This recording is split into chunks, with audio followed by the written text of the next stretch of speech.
Alright, mga kaplastic, and this is me again, Big Sue, right back at it again with another content. At tatalakayin naman po natin yung nangyayari ngayon sa Misamis Occidental at update ito regarding to sa ginawa ni Teen Medalya na nagpa-viral sa social media magpahanggang ngayon. Dahil hanggang ngayon naman talaga ay pinupupog siya ng bash ng mga tao galit sa kanya. At ito naman ang update natin is all about dito sa panawagan ng mga deboto na manatiling manampalataya sa kanilang Katoliko. Dahil kahit na may mga tao na bumababoy sa kanilang kapilya ay hindi po sila mapipigilan ng kahit sinong tao. So, regarding dito sa nangyari, ay update ko kayo kung ano ang nangyari kay Teen Medalya. So, panoorin natin yung balita mula sa ABS-CBN News. At ito po ang kanilang sinasaad. Nanawagan ng mga mananampalataya sa Jimenez Misamis Occidental na mabuksan na ang St. John the Baptist Parish Church.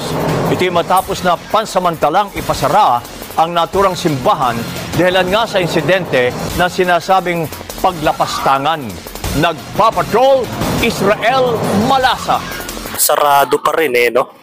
At sinelyuhan ng dilaw na laso at mga bulaklak at mga parang nakapaskil na tarpaulin.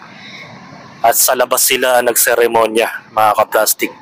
So, ganong kalala ang ginawa pala ni Teen Medalya, mga kaplastik. Na nagngangalan sa tunay na buhay na si Christine Medalya, mga kaplastik. So, ito ang naging dulot at resulta matapos niyang gawin ito sa simbahan. Diba? Baga, inihiling din naman ng mga deboto na mabuksan ng kanilang Baptist Parish Church sa kabila ng pangyayaring yon. Pero hanggang ngayon ay parang hindi yata sila nagkakasundo about dito. So panoorin pa natin kung ano ba talaga nangyari. Kahit na magkaiba tayo ng pananaw at paniniwala sa reliyon, mga kaplastik, ay hindi natin pwedeng gawing dahilan ito na yurak-yurakan mo ang kapilya ng ibang sekta ng reliyon. Kung kayo nga, mga kaplastik, kalimbawa na lang yung isang sungay na sekta ng kapilya na puro sungay yung kanilang kapilya, ay nagagalit sila kapag binapatikos ang kanilang mga pananaw sa buhay at pinagbabantaan nila ang buhay ng taong bumabatikos sa kanilang reliyon. Alam nyo naman kung sino po yung tinutukoy ko about doon. Pero sana naman sa ganitong part ng Katoliko ay respetuhin nyo sila. Maging ang mga Hindu o mga Budista o si ano man yung mga tawag doon, mga kaplastik, ay matuto po tayong rumespeto kahit na alam mo sa sarili mo na magkaiba kayo ng pananaw. Sipin mo, mga kaplastik, ikaw babastusin yung pananaw mo. Anong feeling nun, mga kaplastik? Diba? At isa pa, wag ninyong dudurain, iihian o babandalin ng mga kapilya. Kasi hindi natin alam kung gaano kahirap ang mga pag-establish ng mga kapilya, mga kaplastik. Diba? O sabihin na natin in the way na hindi kayo naniniwala sa mga rebulto o sa mga imahe na larawang inanyuan, mga kaplastik, gaya ng mga sinabi ko nung nakaraan pa. Pero wag naman nating i-exclamation point na parang mas genius ka pa sa ibang tao na porket alam mo na yung aral ninyo, alam nyo na at nadoktrinahan kayo in the way na ginagawa ninyo, yuyurak-yurakan nyo na yung paniniwala ng ibang tao. So, wala kang karapatang husgahan ang mga pananaw ng ibang tao. Gaya ng nasasabi sa Biblia na Diyos lamang ang nakakapaghusgas sa mga sanlibutan at hindi ikaw ang may karapatan na manghusga, mga kaplastic. So, tuloy natin yung video. Sa ngayon, sa labas na lang muna nagdarasal ang mga mananampalataya. Ikinalugod na mausap sa simbahan. Pero sinabi ng Arsobispo na hindi pa panahon para kausapin siya. Diba? Handa naman siyang patawarin ng Katoliko eh. Bagamat hindi naman nila layunin na maghigante o pawian siya ng masamang gawain din. Kaya nga tayo nagsasamba ay para ipaintindi natin sa mga taong nagbabastos sa mga pananaw natin sa buhay na hindi tayo kagaya niya. Isipin mo kung maghihiganti ka, hindi na rin nalalayo na ganun din ang ugali mo as well kay Tin Medalla. Diba? Sa halip ay ang mga kaparian diyan sa Paris Church sa Misamis Occidental ay mas gugustuhin niyang patawarin dahil alam naman nila na hindi niya alam ang kanyang ginagawa gaya ng sinasabi ng ating Panginoon. Pero para sa mga tao, hindi yun ang gusto nilang mangyari para sa babaeng yun. Kasi the more na magpatawad ka sa isang tao, iisipin niya na makakalusot siya sa kasalanang nagawa niya. Sa kasalanan ng Diyos, maybe mapapatawad ka, pero sa kasalanan sa batas ng tao ay 50-50 ka doon, mga kaplastic. Hindi natin masasabi dahil pwede, gaya nga na sinabi ko, para hindi na siya makapagkalat pa ng mga content sa YouTube at Facebook, ay i-report na po ninyo ang Facebook page o profile niya na si Tin Medalla na magpahanggang ngayon ay lumalaki yung followers niya dahil sa viral post niya. Diba? Instead na i-ban nyo yung tao, ay sinusuportahan nyo pa. So, ibig sabihin, yung mga nagpa-followers kay Tin Medalla ay siguro isang sektor na ng reliyon niya na puro sunga yung kapilya yung mga nagpa-follow sa kanya. Automatic yun. Kaya ganun, na umabot sa punto na 10,000 o 20,000 megit ang na-add on sa kanyang followers kada araw. Imagine, diba? Imbis na i-ban ninyo sa Facebook, sinuportahan nyo palalo. Diba? Ang pangit. Diba?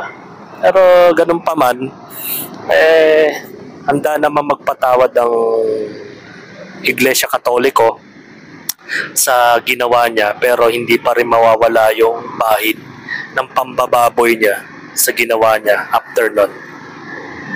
Popo, I don't like to see her unless she will show that she is Gusto mo magsabi sa Father sa lahat na talagang sinungaling no?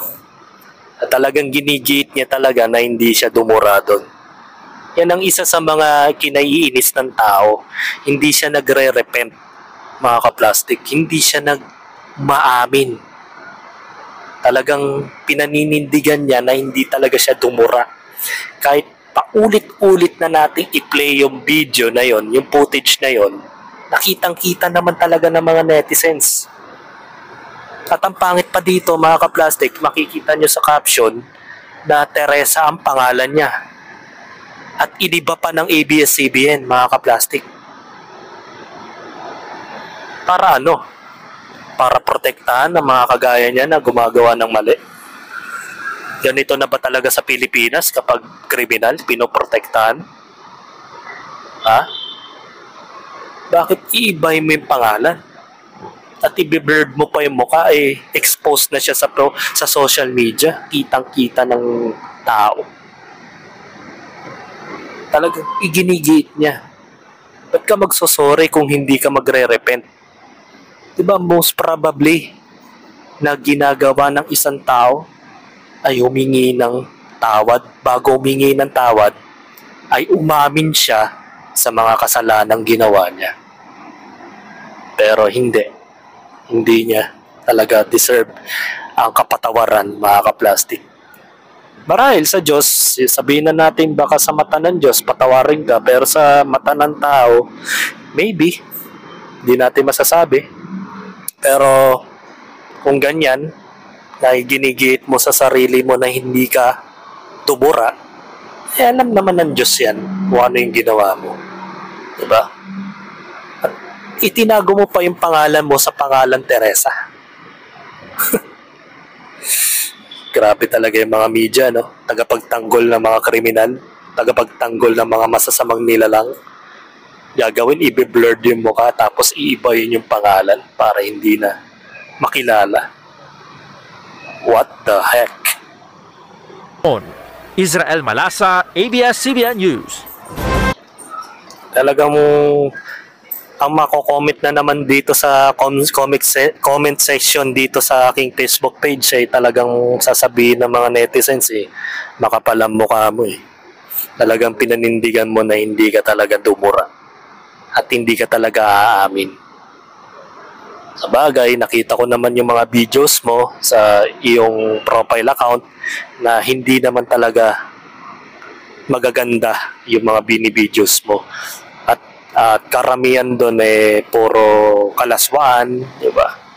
Yung pakita ng osus, yan ang mga pinapakita mong video kaya ka nagbi-million views Yung mga kino-content mo, puro kabit, about sa mga kabit, sa mga tumatakas na mga legal wife, tumatakas yung mga kabit sa legal wife, yung mga ganun.